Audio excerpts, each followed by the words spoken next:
At the dawn of the struggle, the United Nations stood side by side with Nelson Mandela and all those who fought the inhumane system of apartheid. Now, in the twilight of an extraordinary life, we send our prayers his way and give thanks that we have had the privilege of sharing some of his 95 years with him. Let us all continue to be inspired by Nelson Mandela.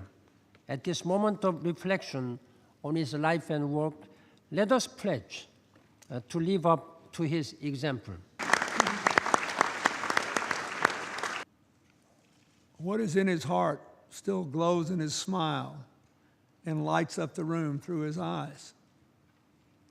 None of us has to be in public office to be of public service. So, first we must free ourselves. Then we must free and empower others. Then we must serve as a way of life, not as a route to office. Those are the lessons that every person on earth can learn, embrace, and live by.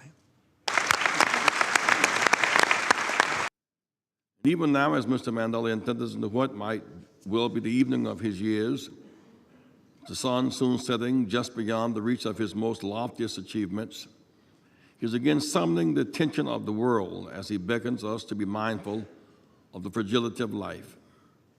But let us never forget that it is because of the life and personal sacrifice of Mr. Mandela that South Africa is a different nation today. The dark night of apartheid and racial disparity did not come to an end on its own.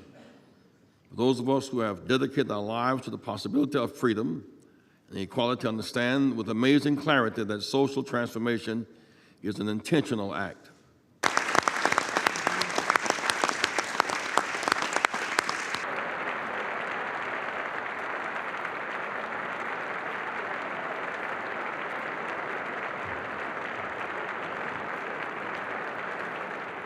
It will forever remain an accusation and a challenge to all men and women of conscience that it took as long as it has before all of us stood up to say, enough is enough.